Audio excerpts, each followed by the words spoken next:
Welcome, ladies. We'll get started in a minute. Hello, Haley. Hi, Sherelle. It's your first time here today. Hi, Louise.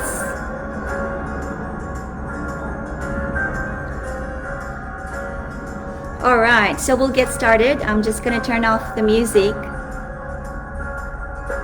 Welcome, ladies. We'll get started in a minute.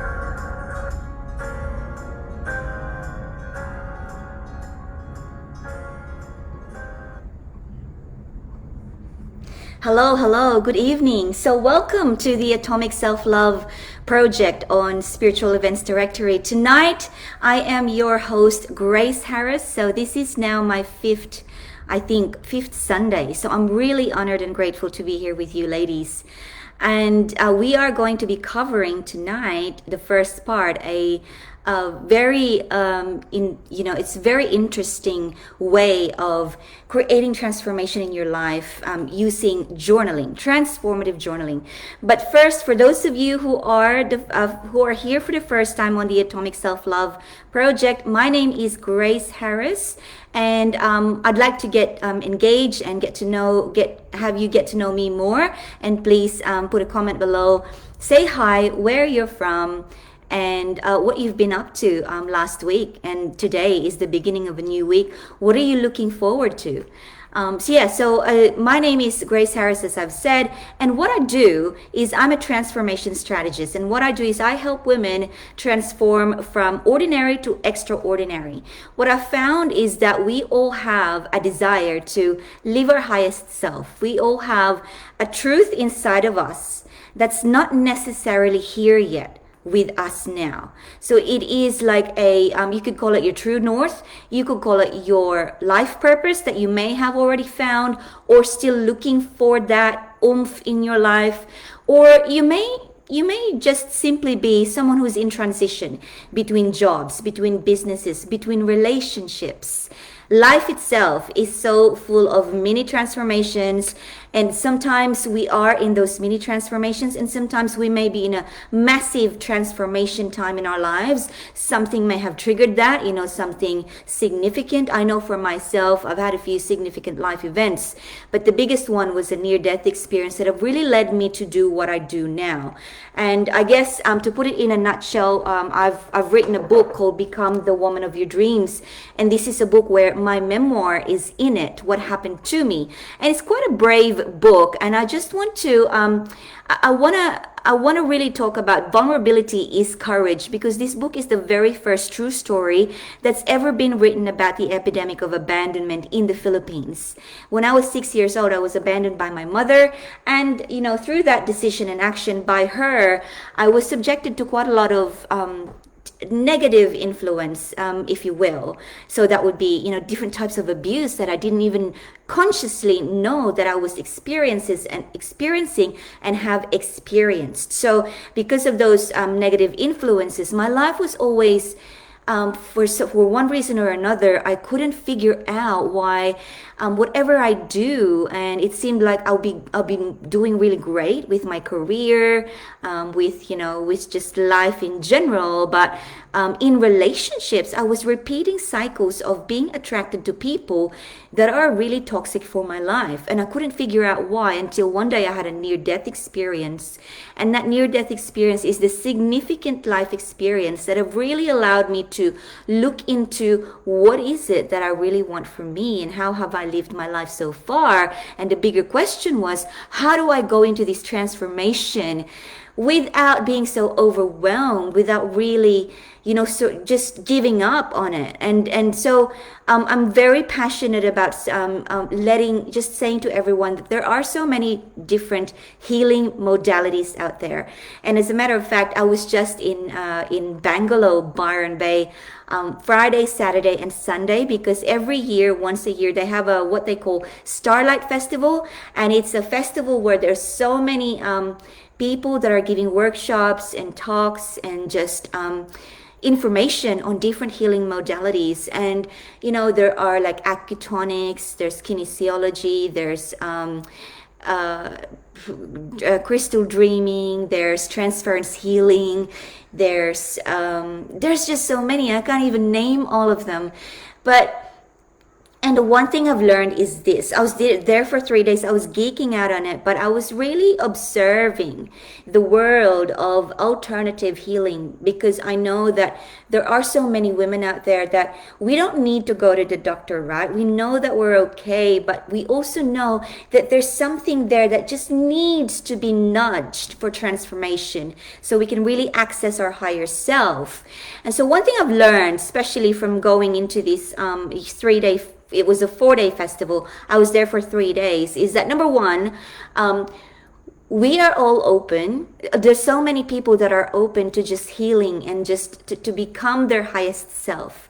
And number two, the fact remains, as I always maintain, is that there are so many different healing modalities that it becomes your responsibility to yourself to really experience little bits of this and make a decision what one is best for you. In my case, I've had, let's just say traditional healing modalities where I was recommended to counselors, doctors, psychologists for the chronic anxiety that I had years and years ago. But I also experimented with, I did a lot of yoga, meditation and whatnot. At the end of the day, I had to orchestrate one that is specifically suited for me, and that involved a lot of writing, which I ended up to write my memoir, and just also to showcase to so many women out there that you are not alone in what you are going through. We are all in this. My story, my abandonment story, my story of struggles is not just mine. I don't own it. It's a collective experience. It's because we all have experienced loss and grief and betrayal and abandonment, and we all have feelings of self-doubt and feelings of not belonging. We are not unique. We are a collective, and the greatest thing about that is we can do something either individually or especially if you have a community that can really hold your hand accountable for your transformation. And I am so passionate about that. I am also the founder of Become the Woman of Your Dreams Academy, and this is the community that I want to grow because I want women to become the woman of their own dreams. Like we have this myth where we are led to believe that when we are born, we need to look for the man of our dreams to solve the problem for us and be the one.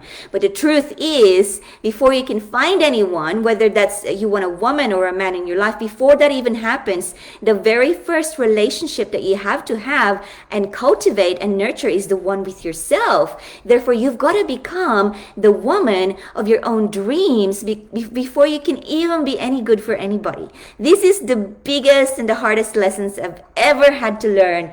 And so the first part of tonight, I'm just gonna, hi Sherelle from hi Louisa, hi Haley, hi Kylie from Brisbane, welcome. I hope you guys are okay in Brisbane. Tomorrow is the last day of lockdown there, so hi Audrey, how are you? It's so nice to have you here tonight. Amazing. So the first part of our show tonight is the how I want to give you tips on how to use journaling as a transformational tool. First of all, what is journaling? You guys are familiar with journaling. If you're watching this show and you're on spiritual events directory, you are someone who actually uses journaling as part of your daily life. It might not be every day, 365 days a year, but it is something that you're familiar with because it is a tool to really access the inner truth and the inner you. But how do you use that to transform your life? So journaling is a record, right? It's a record. In the old days, they used that for, they wrote on the walls when they didn't have paper and pen. They wrote what happened to deaths and families, and in drawings when they didn't have the alphabet. When people are stuck in islands, they write on sand to wherever they can record experience. That's what journal is for. But it is also a record of what you aspire to be and what your dreams are. And so with transformative journaling, the first thing that I will tell you that's really worked for me is that you must separate your journals into two. If you want transformation, use at least two journals. If you're using one right now, beautiful. But if you want transformation, use two. And what are they for? So one of them is your self-mastery journal, and I'll explain what that is in a moment. And one of them is your mastermind journal. So your self-mastery journal is the journal where you develop the power habit every day. You develop the future self that you're imagining by really engraving into your system what you are grateful for, the affirmations that you have for yourself on an everyday basis, like what do you believe to be true about who you really are and what you are capable of in spite of all the pain, the stress, and the pressure. Access that and put that into affirmation. And then what is your intention? Every day, write an intention. Sometimes even write many intentions depending on the hour, because intentions is what shapes your thoughts, decisions, and actions. So that's your self-mastery. You are shaping the future, let's say me, the future Grace 5 years from now. And so I've been doing self-mastery journaling since 2016, and oh my God. But the transformation, if you want it to be nice and quick and really tangible, separate a mastermind journal. And what is a mastermind journal? So mastermind, by the very word, is that when you mastermind with people, it's several brains, more than one person. So it's two or more people having a mastermind, having like a meeting, brainstorming, sharing ideas, creating plans. So it's like you're masterminding with yourself. And how do you mastermind? So there is a question, and let me know if you're familiar with this question. I hope you are. It goes, how do you eat an elephant? So how do you eat an elephant? The answer is one bite at a time, right? So big you can't swallow it, you can't chew it in a whole, you can't chew the whole elephant, just one bite at a time. And it's the same with rewriting the story of your life. You rewrite one story at a time. You eat your elephant one bite at a time. And how do you rewrite the story? Well, first of all, why even rewrite the story? It's because so many times, and this is the first step in rewriting the story, it's called the story loop. So many times, and I see this in so many people, men and women, and even children now, is that we use the story of our lives either as a comfort blanket or as an excuse as to why it is the way that it is right now. So for example, let me just use myself as an example. If I was still stuck in the story loop, I would be saying what happened. Okay, so what happened is that I was a victim of abandonment, and how I felt about that is that it was really traumatic, and it's really put me in a dark space, and it's made me suffer from a lot of this and this and this, chronic anxiety, etc., depression, what have you, toxic relationships. And as a result of that, it's really hard for me to find the one. It's really hard for me to trust people. And so then I just go around and around and around and around in the loop. Every time there is something difficult for me to overcome, I go back to my story and I say to either myself or to someone who cares to listen that this is my story. This is why. So that's the first step of mastermind journaling, is that you just you go to a story that you always retell to yourself and to someone else, and feel free to write that down in the mastermind, right? So step one, write it down, just to galvanize it, just so you can see, wow, I tell, that's the story that I'm stuck on. I'm stuck on the story that I had, I had a divorce, or I had someone really backstab me in a business and it folded. I had, it's whatever it is, write it down. And then your next step is that don't ever leave the story loop on its own in the mastermind journaling, by the way. Don't ever do that. You always must follow up with the self-aware loop. So after you write your story, which is the story loop, what happened, how I felt about it, and as a result of that, you write the self-aware loop in your mastermind journal. And what is the self-aware loop? So notice that from the story loop, the little dots, what happened as a result, what happened, how I feel, and as a result of, are getting smaller and smaller. So there's now only two little dots, and so that's what happened is one of the little dots, and the second little dot is so that as a result of. Now the middle dot, how I feel, the little one has disappeared, and now you've made a choice in your self-aware loop. So what happens is that you are now aware that you tell that story over and over again, and you are now aware that that story needs to be changed. And so you just write what happened, so let's go back to me as an example. I could write, I was abandoned at the age of 6, but then I now know I have a choice on how I'm going to feel about that. I now know I have a choice on how I'm going to perceive that experience as an experience that's really going to empower me to learn from it. And I now know I have a choice how I'm going to live after that kind of pain, because I know I don't want it. I know that it's not going to get me to the woman of my dreams. So that's the choice in the middle there. And so what the outcome of this big awareness choice is that because of this choice that you're making, because of this conscious choice that you're making, because of that, as a result of that, you are going to, you're going to make a decision, you're either going to do a proactive action, or you are either going to just jump right into the result, so that as a result of, I am going to change my life, I am going to be a different person, I am going to achieve what I truly deserve. And so I encourage you to, if you're doing this at home by yourself, and if it's your first time trying it, stay on the 2 phases, right? Story loop and self-awareness loop. It's just a little bit tricky. Okay. Story loop and self-awareness loop. Go, stay there. Stay in that and practice that. But I will just show you where it all ends up, right? So in your mastermind, when you're doing that on a daily basis, like story after story after story, once you are so self-aware and practice that consciousness and choosing that to make that decision, you end up here. This is where you are. Your atomic self. I am.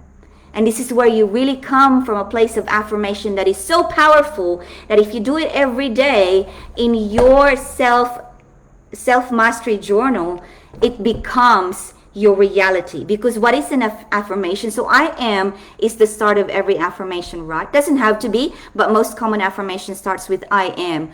I am worthy. I am aware. I am powerful. I can do this. I am someone who is willing to try whatever it takes so that I can achieve what I stand for, because I know that it will make a difference not just to my life but to someone else, especially to my loved ones. So almost all affirmation starts with I am. And what is an affirmation? For those of you, I've talked about affirmation in this show on the first week, but I'll just touch on it again. Affirmation is speaking your truth into reality. And there's 2 things in that, the truth and the reality. And your reality is right now. My reality is right now. I'm just so lucky. I get to talk to you like this. That's my reality right now, right this moment, right? And so that's your reality, whatever it is that you're doing at this time in your life. And your truth, though, could be different. Your truth could be so much higher. It's your highest self that you desire, the life that you dream.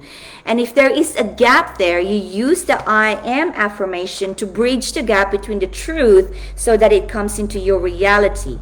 And the way that you can really create powerful affirmations for yourself, which we're going to go into straight after this one, Divine Feminine Affirmations, the way that you can really give life to an affirmation, not just a set of words, but really infuse it in your veins, is to rewrite your story first.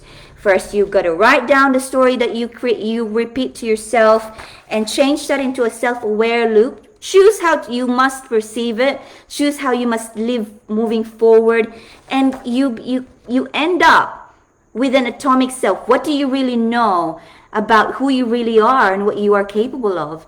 And that becomes I am. I am loved. I am loving. So I hope that's given you some value. Let me see if you've got any questions. I don't see any questions, but feel free to ask any questions. And now, so what we'll do is we're going to move straight into some affirmations. If anyone wants an affirmation card.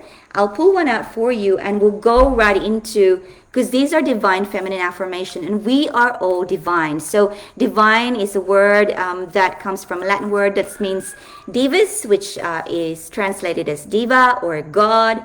And so, and then feminine is woman. So divine feminine is divine, is goddess. So there is a goddess in each and every one of us. And I'd love to just, as I always do in these shows, I love exploring these affirmations with you because there's so much depth to it, right? And it's the way that we understand ourselves behind that feminine affirmation. So I'm going to pull out one for my beautiful friend Aldwin, and then I'll move on to Louise and then Jackie, and I will just try and remember that. So I will do pull one out for you. Aldwin, how are you, love? And how's everybody in this Sunday anyway? My goodness, it's been raining. I'm on the border of New South Wales and Queensland. I've been enjoying the rain, but it's also been quite muggy, and so my beautiful inborn curly hair has been having a blast in its natural state, and I love it. Okay, so I know right, so I'm feeling you, Aldwin, my friend, and so the affirmation that we have for you is my Bago, the warrior saint. I am a warrior of love. My devotion attracts resources and support. My Bago, the warrior saint. I am a warrior of love. My devotion attracts resources and support. And Aldwin, for you, this is just so this is so powerful and so appropriate. Knowing you, you are a person who has tenacity. You are a woman who has tenacity. The things that you have gone through, and even the people around you that were so important to you that they've gone through, you stand for a unity kind of love. So that is a form of devotion. And what that affirmation stands for you, the story of my Bago, let me just recant the story, is that when she was very young, she was about 14 or 15 years old, and she in her village was attacked by terrorists, and so she had an appearance from a holy being that called for her that she has to save the village. But she was 14. She's a young girl, but she was so devoted for the love that she had for the tribe that she listened to that calling, and she actually went to the tribe and said, I have been called to defend you, and I'm going to call on men to be my army. And she collected 40 men, 40 deities, and they all fought this attack of terrorism, and all of the 40 men died except for her. And so she was actually put into that as a warrior saint, because if not for her leadership, and I think this kind of leadership, this kind of devotion is very apparent in the work that you do, Aldwin, because it's like there's a lot of people, there's a mass of people, and you are willing to shine for what they stand for. And so you are willing to be the one in front, to be the frontliner for them. And that devotion, it attracts so much love and so much resources for you that it will propel you forward. And it actually just illustrates how people perceive you, is that you are that kind of person who is also giving. And I know personally for me as well, you are that kind of person. You're so giving, but it also reminds you that the devotion that you have for what you do and for other people needs to also go inward, because remember, this is an affirmation. It's an affirmation inward, I am. And so whatever devotion that you have been outflowing, that devotion needs to be channeled back through to you. And sometimes as leaders of, as leaders of a community, or someone who's really who's out there and just serving, you've got to be conscious of how you're going to channel that energy to just outflow it back into you. because this is your strength, is that you are a warrior saint and you will fight for what's right. Sometimes you fight for what's right, potentially, even when things are a little bit, it might be a little bit not so suitable. It could be sometimes as women, for this is for everybody. As women, we have a tendency to outflow even though our cup is halfway empty, and so we keep outflowing. So it's a reminder that the only way that we can really shine with what we are really strong and best at doing is to keep that cup full. And so what we give to others, we need to remind ourselves that it's our duty, it's our obligation to give it back to ourselves, and so that we can always be our highest self. There's so much more to discover about our highest self if that self is always operating on a full cup, because it's always generating energy that is also attracting energy that's full and is willing to give, willing to serve, willing to strengthen the community, willing to strengthen the power that's already in the collective. I hope that's served you tonight, my love. So we're going to move on to Louise. Beautiful. Thanks, Aldrin. Okay, so I'll go back I'll scroll back up, and I will go back to Louise Petrus. So Louise,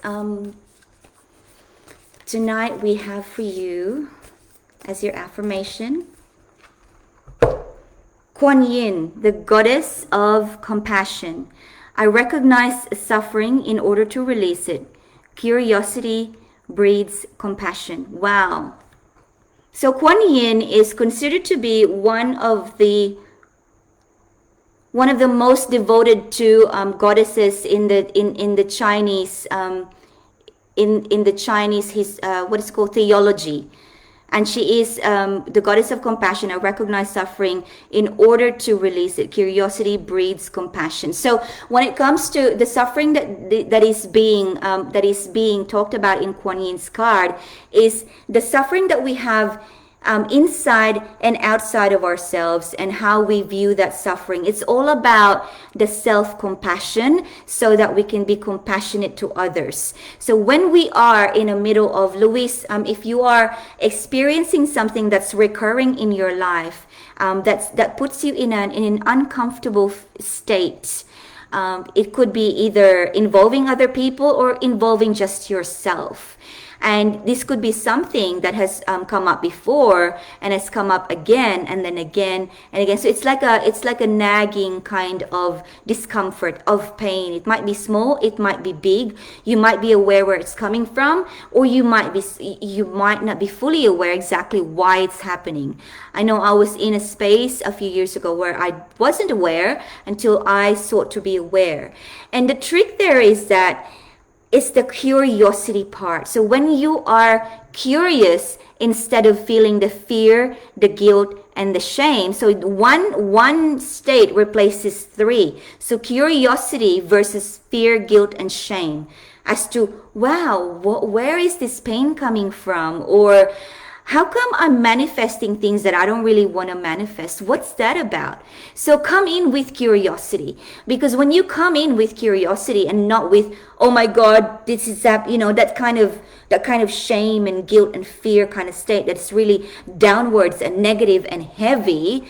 Instead of that, you go in with an energy that's uplifting, curious. Oh my God, like, what's that about? Come on now, let's explore this. There's just that upward curiosity as to why that is happening. So that is an origin of compassion.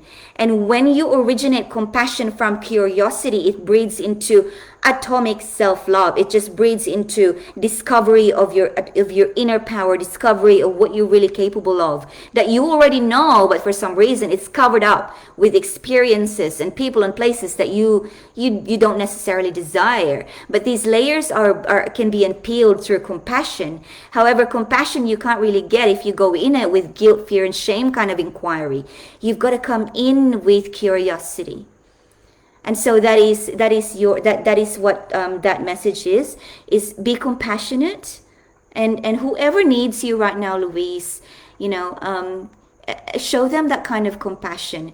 I guess if someone needs your guidance, you know, and so show them what compassion is like. I know, I'll give you an example for me. My daughter now, she's almost 19, and one of her bosses where she works would sometimes ask her for advice, and she would give the advice. And the boss one day said, "How do you just make decisions like that? That's just so clear. Where'd you learn that from? You're so young." But then my daughter says, I don't really know, but I think that it was my mom, because when I need to do something or to decide on something, she doesn't really tell me how to decide. She just asks me questions.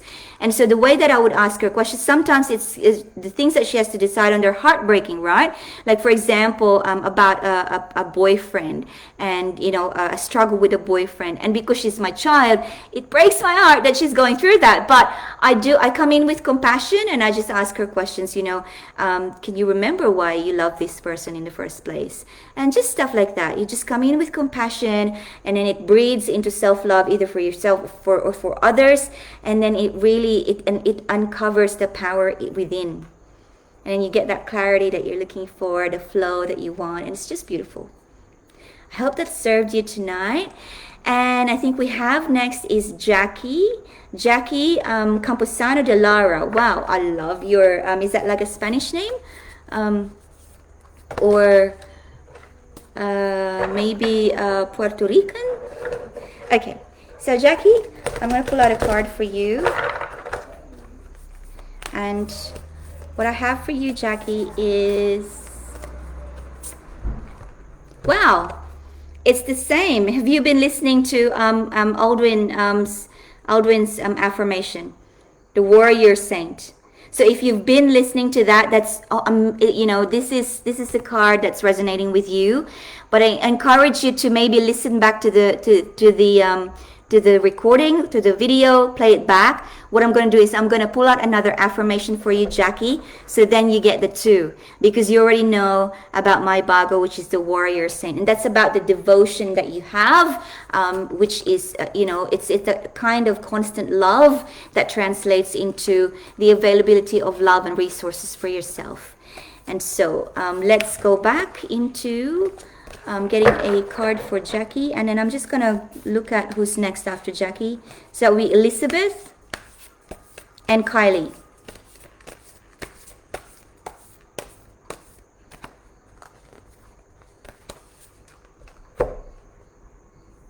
Khadija, the mother of believers. I am spiritually and financially abundant.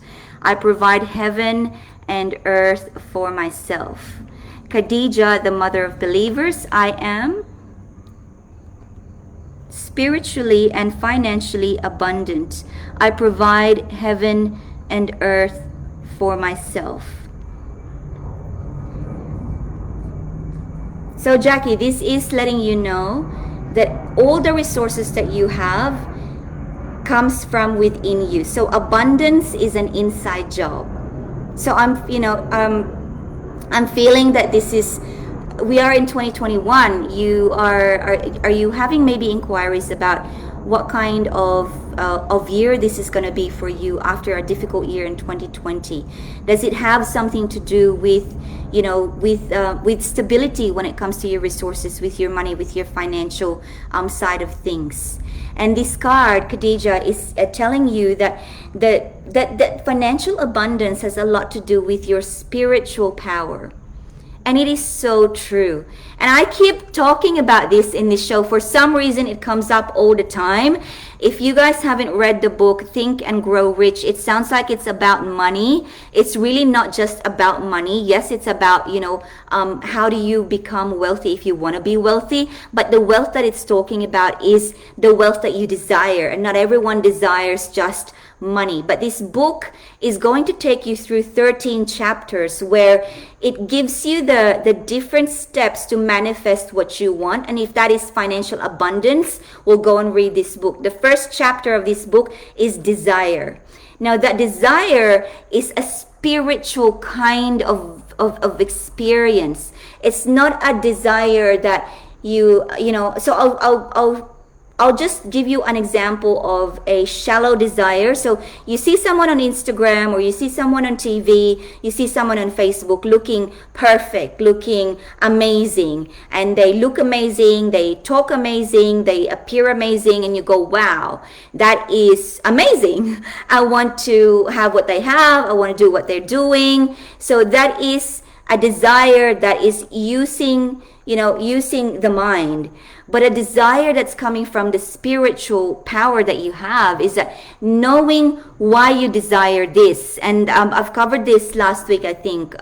Your why. Why do you desire that? What's the selfish reason, and what's the altruistic reason? The selfish reason would be, what's in it for me? And the altruistic reason is, why do I desire this? What's in this for other people that's gonna make a good contribution to their life or to the community? So so Jackie, if you are aiming for something significant, ask yourself, what's in it for you, and honor that. It could be that your life, if that desire, this is your desire, what's in it for you could be, I don't know, convenience, comfort, travel, lifestyle. Write it down, because it's great that you have that. But the thing is, if you only have the selfish why and you don't have the altruistic why, which is what's in it for other people, when you succeed, the danger is when you succeed and achieve that desire, you are not going to stay there. You're not going to keep that you're not going to sustain that, because selfish reasons never last. They never sustain. So go in deep spiritually and ask yourself, why do I desire this? What does this mean for my family? What does this mean for the tribe that I'm creating, for the people that I am helping? There is a question, what comes first, the millionaire or the millionaire mindset? The millionaire mindset. So, and there's also a saying that if you get $1 million today, you best become a millionaire very quickly. So what that means is from Jim Rohn, a famous entrepreneur. He's passed now. But what he means is, if you get that much money right now, you better get the mindset, because if you only have the money and you don't have the mindset, you lose that $1 million just like that. So the abundance in Khadija is the belief in yourself, that the reason why you want this abundance is because it goes deep into your spiritual self. Like, you have a strong reason. It's not just because it's going to improve your earthly existence, Yeah, so that's Khadija for you. I hope that's giving you some value. Let's move on to Elizabeth Twaddle. I hope I'm saying your last name right. I'm sorry if I'm not. Okay, so Liz, if I may call you that, let me get you an affirmation card. Let me just also just scroll down to some comments here.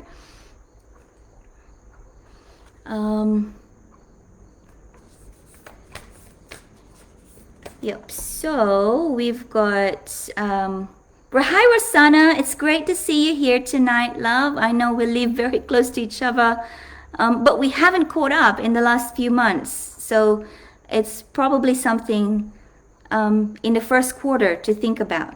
Okay, let's go back to Elizabeth. Alrighty, so you've got a jumper, a card that jumps. So a jumper is a card that jumps. Yep, there. So you've got Akilanda, the goddess of never not broken. Everything happens for my liberation. I choose to become only more love. Oh my goodness, I love this card, Akilanda. So Akilanda, let me just show you, the goddess of never not broken. Everything happens for my liberation. I choose to become only more love. Now notice the double negative. The goddess of never not broken. Therefore, she is always broken. And Akilanda is all about vulnerability. So this card, Elizabeth, is calling you to access your vulnerability, which is the source of your true courage. So this card is really all about, acknowledging that our brokenness is the beauty of us, because once we see into our wounds, it means we see into our power. And so when we claim to be so whole and so perfect and so unbroken and okay, is the day that our ego has overcome us. and really has separated us from the vulnerability which keeps us open and which keeps us courageous. I know for a fact, if I may share with you, I was working in corporate for a long time, 12 years. And for that entire 12 years, not one person, and I made a lot of friends and I love them, I mean, to the core. But not one person, not any of them have heard my story because I've suppressed it so much. I was just so, I didn't want to deal with it. Like I refused to face it. It was too painful. And so for 12 years, I was like, I tried to appear. I had this conscious imposter syndrome. I went to work. I tried to appear like I'm normal, like anyone else, that I didn't have so much pain in me. I hid my chronic anxiety. I cried at night, but when I woke up in the morning, I would put my game face on. And it was just so, it's something that I wouldn't wish on anyone. Like, I hope that if you're going through that kind of phase where you're suppressing that, please don't go there. Please don't go there. Access your vulnerability and know that this is a collective. When you open up and when you access that courageous self and just be open to what's available for you in terms of love, because you are loved. You are loved. The reason that you're feeling all these is because something had happened to you at one point in the past, and then there was that part of you that started to protect you, but then it's become your shell that it's making things hard for you to open up. And so Akilanda is calling on you to just be vulnerable. Vulnerability is courage, and vulnerability is what connects us to everyone, especially to our inner self. I know one of my favorite people to listen to is Brene Brown, and she talks a lot about vulnerability.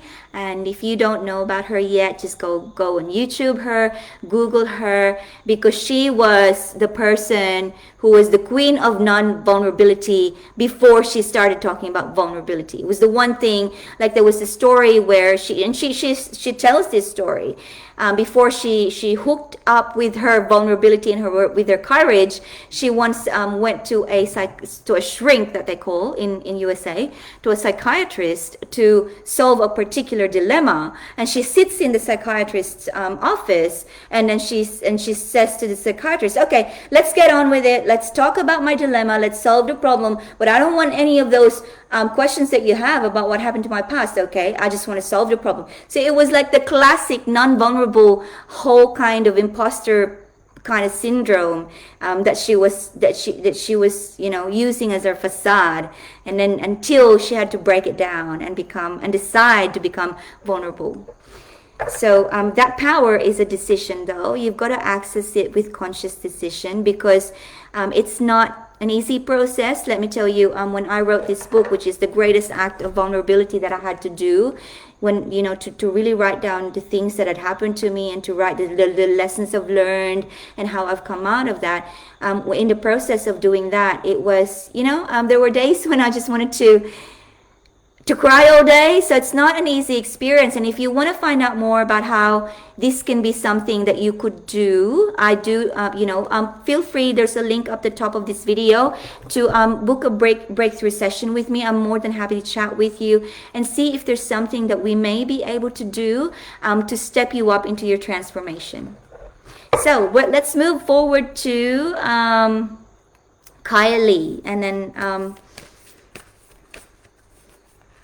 Victoria Sanford says, "I am love." Yes, beautiful. I feel you, Victoria.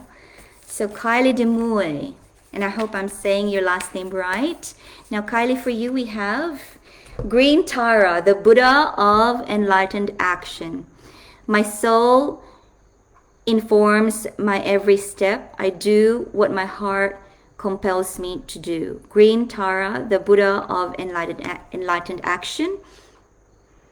My soul informs my every step. I do what my heart compels me to do.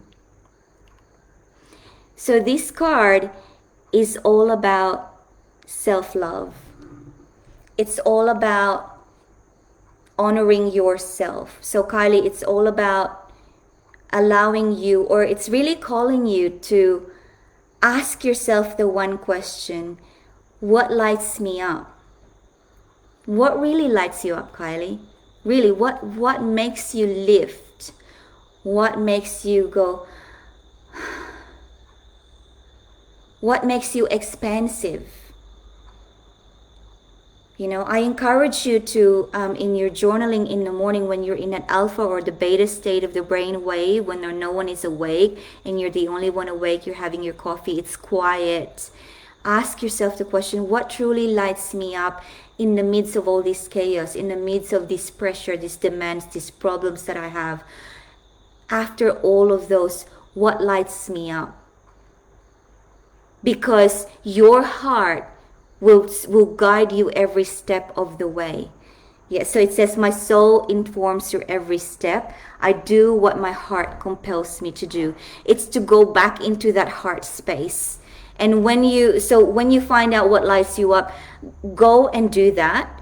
Whether you can fully do the exact experience or the little bit of that experience, access that experience and build on that.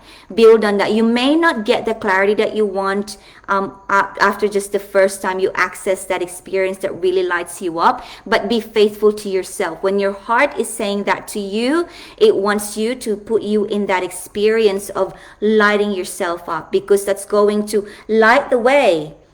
And then your steps will be clear. What's next? Where do I step forward to the next step? Because sometimes, baby steps are what we need to take. Sometimes so this is for a lot of people.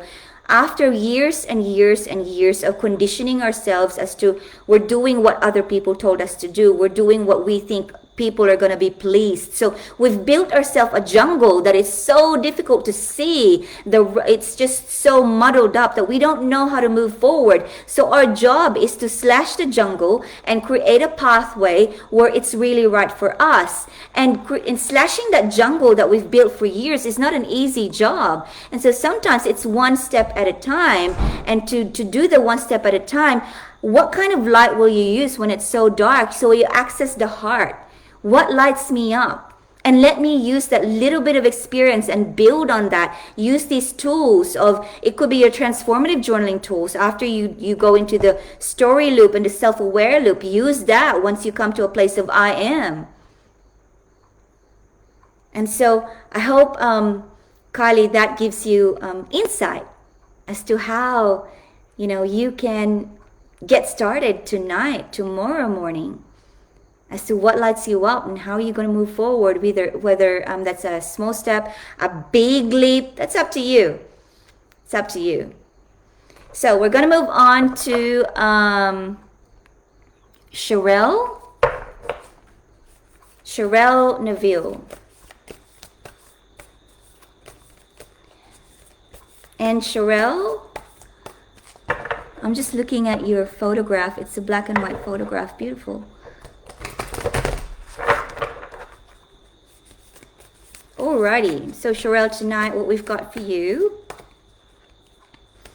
is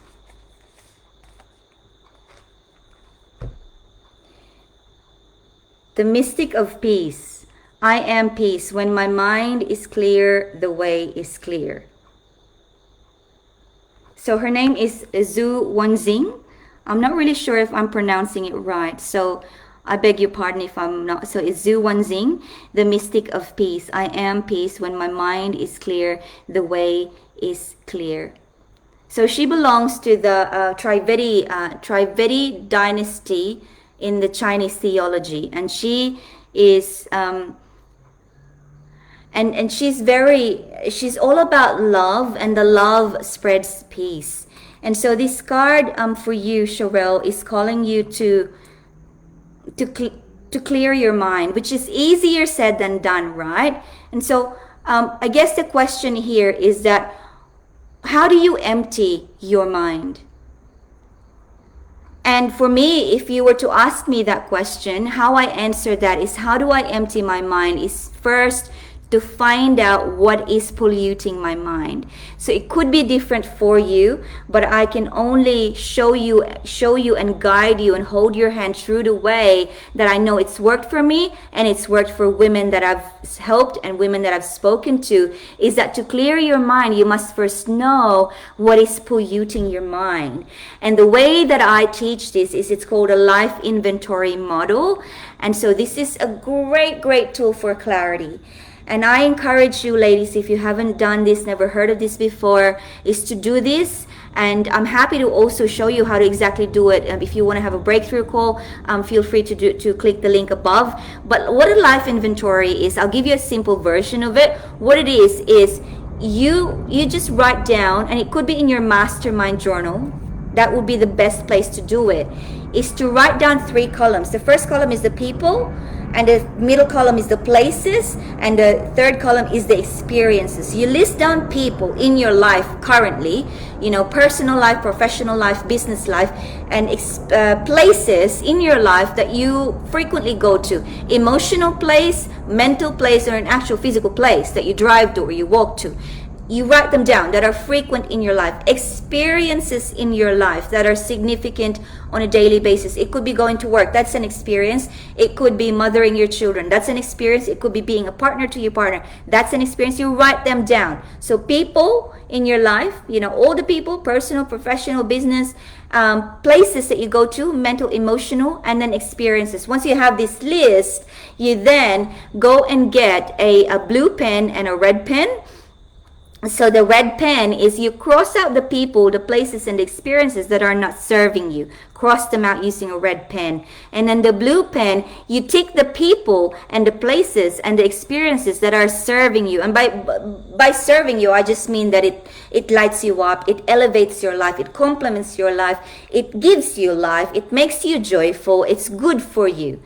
And I will tell you that the first time I've done a life inventory on myself, and I didn't know that it was a life inventory, but it was what I did after my near-death experience.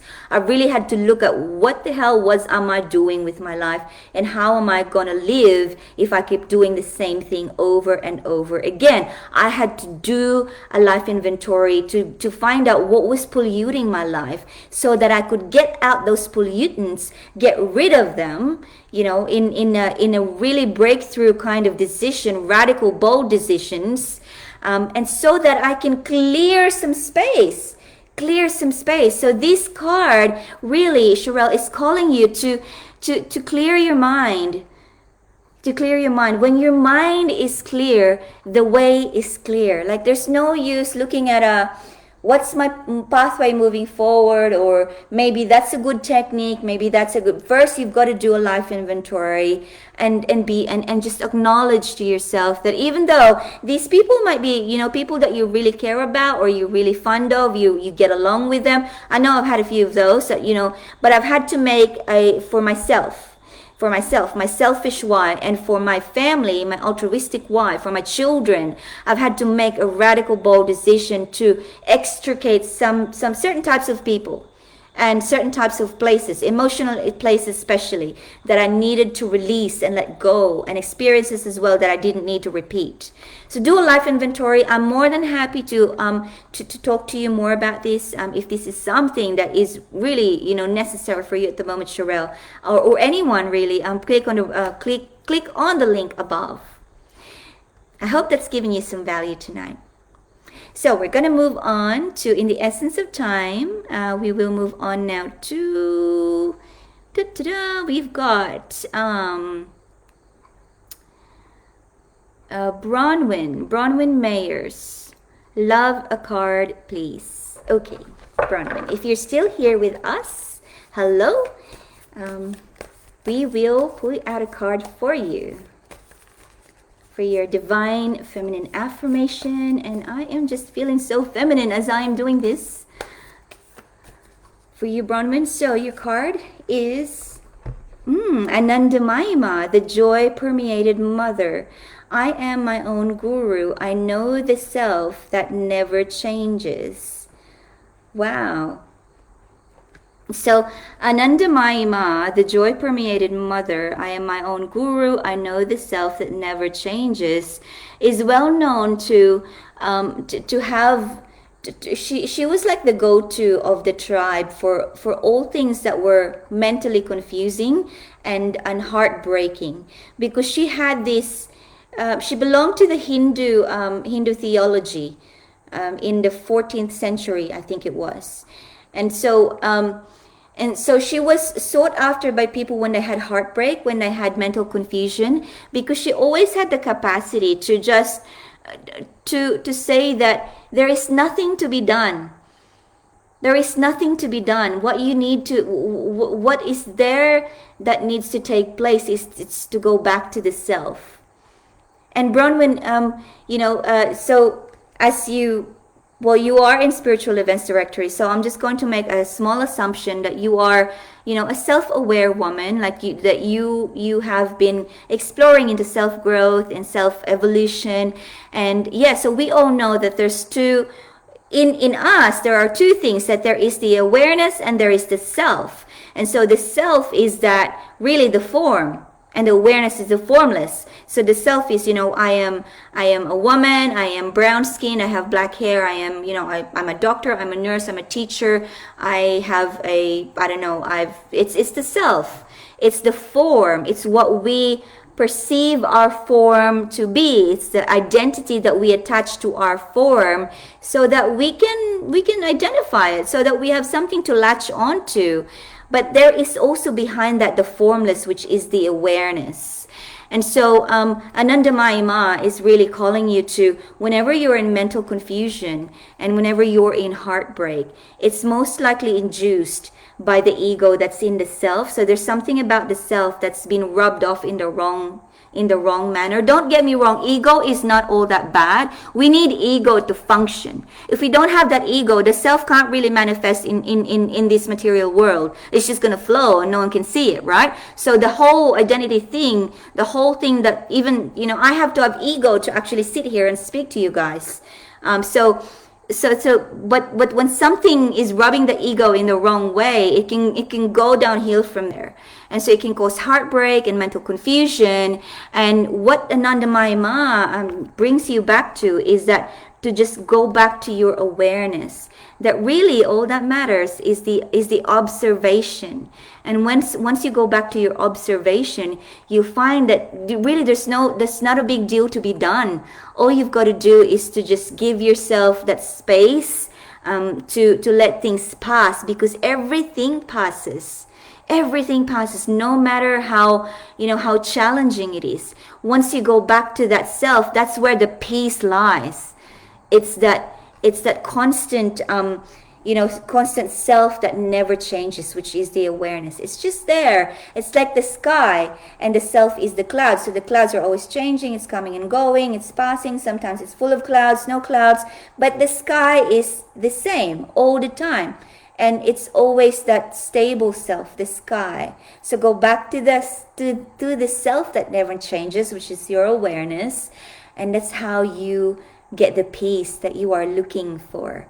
Because you know that your human body is just having an experience that is meant to pass. And sometimes that's not an easy thing to do. But when you have a practice of breath work, it's really accessible. It's surprisingly accessible.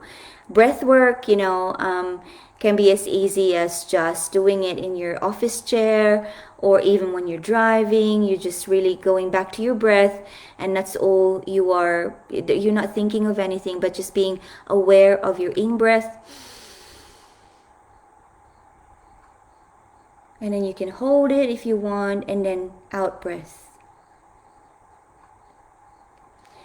There's a breath work that's called the 5-7-8, and so I'm just this is probably a really good thing when it comes to go with the card of Anandamayi Ma, going back to the self that never changes. Did you know that when you're holding your breath, so when you breathe in, hold your breath, breathe out, in the middle when you're holding your breath, you try it, it's you hardly have, there is an absence of thought. it's actually not that easy to think when you're holding your breath. So the longer you hold that breath, the better for you, because there is a bigger space for you to go right down into calm mode. So you might count, so 5, 7, 8 is you count 1 to 5 to breathe in 1, 2, 3, 4, 5, and then you hold the breath for 7, 1, 2, 3, 4, 5, 6, 7, and then you count 8 counts to breathe it out slowly. And you do that maybe 3, 4 times. They use this technique in people that are signing up for, what's it called, NASA, like the NASA thing in the USA, when they train. So because it's such a powerful tool, and it's something that really creates that kind of state where you are just stable and steady and unshakable. So peace is unshakable, and it's really coming back to that stable self. Ladies, I just wanted to let you know that in this, there's a course that I am running very, very soon for a small group of women, and it's about creating lifelong relationships, atomic relationships. So the course is called Atomic Self-Love Project, and it is by vetting only basis. So if we have an alignment, if you're working on something in your life that you wish to transform, this could be for you. And it is a 30-day short course, and I would love to find out if this is something for you. So click on the link above and book for a free breakthrough session, and we can have a chat about how transformation is so needed for you right now, and what are you working on.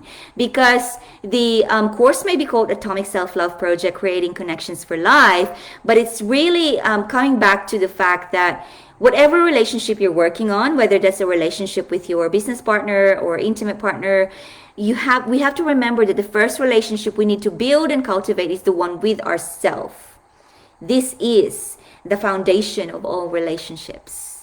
And to make that relationship so loving and so solid and just so unshakable will really amplify whatever it is that you want to achieve in that 30 days. And so that would be my offering to you tonight, is to really find out if this is the time for you to address the life that you want and get started with the changes.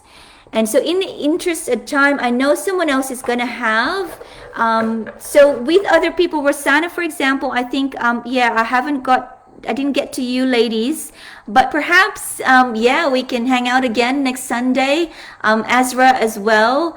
So I hope that's given you value tonight. I'm going to have to say goodbye. It's been beautiful hanging out with you, and I will see you again 7:15. Let me just think about what we have next week. It's the 17th of January. I think it is. Yeah. All right. Well, I will see you then. Good night, ladies. Bye.